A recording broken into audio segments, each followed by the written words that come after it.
Today is day 6 of our 31-day challenge where we study together the book of Proverbs. And today's focus is Proverbs 6 and wisdom's warnings continue.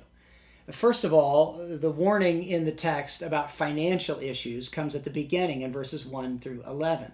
The wise father cautions his son about surety. The point that the father is making to the son is he's basically saying, don't be a cosigner on a loan for a friend. And it's in verses 2 and 5 where the father is saying, essentially, it's a trap. And with urgency, the father says, if you've already made a verbal agreement to cosign and you have not yet signed the papers, son, deliver thyself. Go humble thyself to your friend. And then additionally, in verses 6 through 11, the father is saying to his son, people should be self-starters. They should be self-motivated. They should be disciplined. And the father uses an ant as an illustration. The ant doesn't have a guide. It doesn't have an overseer. It doesn't have a ruler, verse 7. But the ant is wise because he's thinking about the future. However, contrastingly, in verses 6 and in verse 9, there's a lazy, unmotivated, undisciplined sluggard who lives for today and ignores tomorrow. The unwise sluggard sleeps their life away. And of course, inevitably, poverty comes. Not only a financial warning in this text, but secondly, there's a warning about frowardness in verses 12 through 19. A froward mouth is mentioned in verse number 12, and in specific, frowardness is mentioned in verse number 14. And the word froward means perverse. Interestingly, the naughty person in verse number 12 is a worthless or a good-for-nothing person. And I know that's not politically correct to refer to a person as worthless, but it is biblically correct. The father warns his son that he will become a good-for-nothing person if he lives a life full of frowardness. And if you're interested, attributes of frowardness are described in verses 16 through 19, and they are the things that God hates. So take time as you have opportunity to read through that list. The father is saying, I warn you, son, don't be involved in frowardness of any type because God hates that.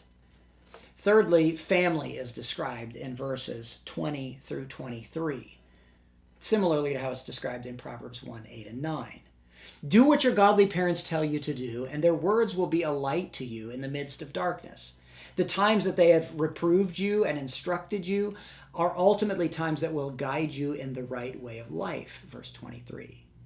And then fourthly, the wise father brings up again the issue of evil females. That's verses 24 through 35.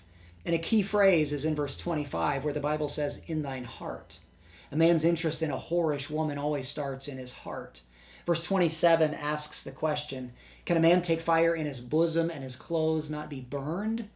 The wise father is cautioning his son about the dangers of having an unchecked heart when it comes to lusting after any female to whom he's not married. Way before an adulterous affair takes place, there's been an unchecked heart ruminating about wickedness. And if a man sleeps with another man's wife, the wise father tells his son, jealousy is the rage of a man. Therefore he will not spare in the day of vengeance. He's saying that husband will come for you.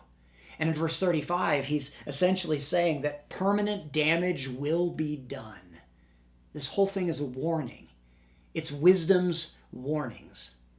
And by way of review, Proverbs 6 is saying that wisdom provides a financial warning and a warning against frowardness.